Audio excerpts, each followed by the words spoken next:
नमस्कार, स्वागत है आप सभी का जी न्यूज पर। आपके साथ मैं हूं पूर्णिमा मिश्रा। सुबह के 10:30 बज चुके हैं। उत्तर प्रदेश में योगी सरकार के 30 दिन भी पूरे हो चुके हैं। 19 मार्च को योगी आदित्यनाथ ने मुख्यमंत्री पद की शपथ ली थी और पद संभालने के साथ ही सीएम योगी आदित्यनाथ ने ताबड़तोड़ फैसले लिए और सरकार के तेवर कैसे होंगे ये बता दिया। महिलाओं की सुरक्षा से लेकर गाय की सुरक्षा तक बीजेपी के संकल्प पत्र में किए एक एक वादे को लेकर योगी सरकार एक्शन में है।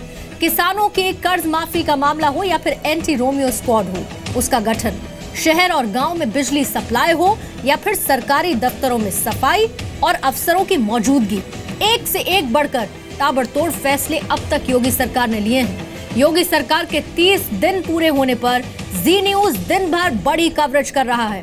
हमारे रिपोर्टर्स मौके पर मौजूद हैं और पूरी तकनीकी विश्वसनीयता के साथ हम इस खबर पर आपको अपडेट देते रहेंगे।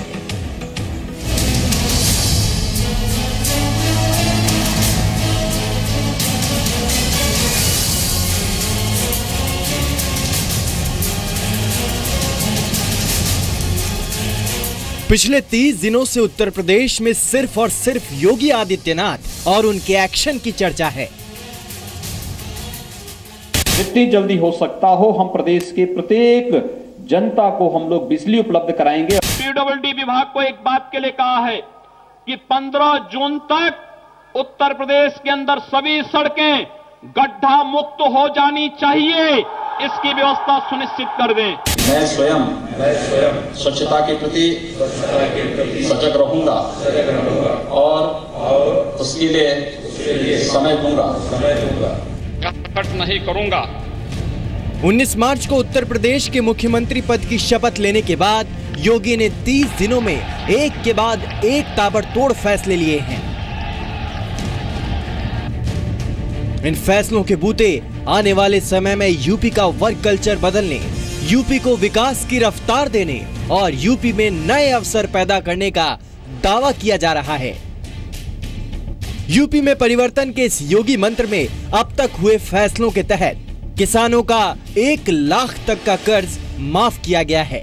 यूपी में सभी जिला मुख्यालयों पर 24 घंटे बिजली देने के लिए केंद्र से पावर फॉर ऑल करार हुआ है। 15 जून तक यूपी की सभी सड़कों को गड्ढा मुक्त बनाने का दावा किया जा रहा है। अवैध बूचड़खानों पर कार्रवाई की जा रही है और कानून व्यवस्था में सुधार के वादे के साथ लड़कियों को छेड़छाड़ से बचाने के लिए एंटी रोमियो स्क्वाड बनाया गया है। मैं प्रशासन को इस बात के लिए स्पष्ट कहूंगा कि राह चलते हुए नौजवानों पर सहमति के साथ बैठी भी कोई 2 युवक और युवती है, राह चल रहे हैं, आपसी सहमति से बातचीत कर रहे हैं, उनको कतई न छेड़ा जाए। मैं न गंदगी करूंगा, न किसी को करने दूंगा। सबसे पहले मैं स्वयं से, मेरे परिवार से, मेरे मोहल्ले से, मेरे गांव से एवं मेरे कार्यस्थल से शुरुआत करूंगा। योगी आदित्यनाथ ने अपनी सरकार की शुरुआत अधिकारियों को स्वच्छता का संकल्प दिलाकर और मंत्रियों और अधिकारियों को संपत्ति का ब्यौरा देने का निर्देश देकर की थी। सरकारी दफ्तरों में पान गुटखा भी बैन किया गया था। अब सीएम आदित्यनाथ ने अधिकारियों को दिसंबर तक 30 जिलों को खुले में शौच से मुक्त करने का आदेश दिया है। यूपी को सुशासन देने के लिए फाइलों के जल्द निपटारे, समस्याओं को सुलझाने के लिए सिटीजन चार्टर बनाने और दफ्तरों में कर्मचारियों के अटेंडेंस के लिए बायोमेट्रिक सिस्टम लगाने के निर्देश दिए जा चुके हैं।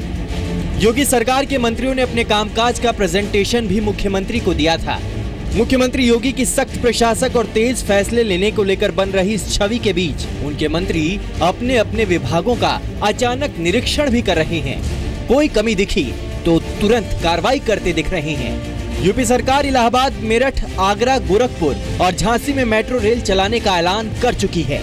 सस्ती दवाइयों के लिए 3000 नए मेडिकल शॉप खोलने का वादा किया गया है। किसानों से 100% गेहूं खरीदने का ऐलान किया जा चुका है। गन्ना मिलों को 14 दिनों में गन्ने की कीमत का भुगतान करने को कहा गया है। अखिलेश सरकार में शुरू हुई समाजवादी एम्बुलेंस अब योगी कार्यकाल में समाजवादी नहीं रही। समाजवादी पेंशन स्कीम को भी रोका गया है। लखनऊ में गोमती रिवर फ्रंट प्रोजेक्ट की जांच के आदेश दिए गए हैं। वक्फ बोर्ड में भ्रष्टाचार के मसले पर भी जांच होगी। साथ ही मायावती सरकार के दौरान बेची गई 21 चीनी मिलों के फैसले पर जांच बैठ गई है।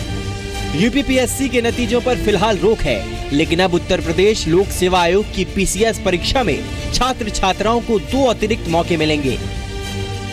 योगी सरकार शिक्षा व्यवस्था को सुधारने का दावा कर रही है और स्कूलों में पढ़ाई का माहौल बनाने के लिए गैर जरूरी छुट्टियों का कल्चर खत्म किया जा रहा है।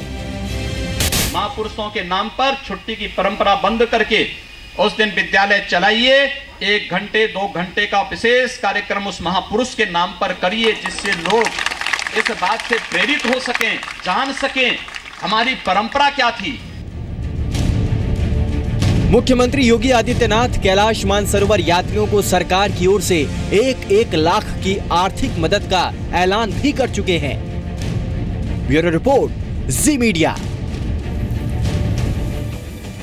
सीएम योगी आदित्यनाथ की ऐसी कहानी देखिए जो उनके पहले की छवि को देखते हुए अब भी अविश्वसनीय सी लगती है।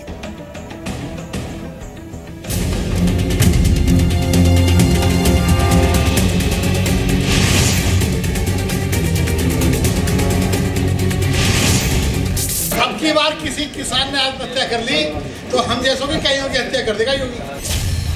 700 घंटे में सबसे अलग सीएम कैसे बने योगी?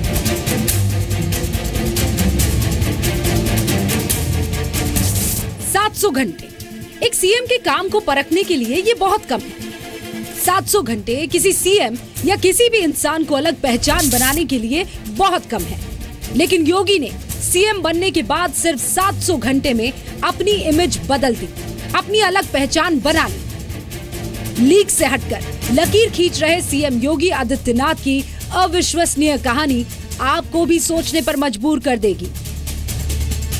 योगी की अविश्वसनीय कहानी, महापुरुषों के नाम पर छुट्टी नहीं।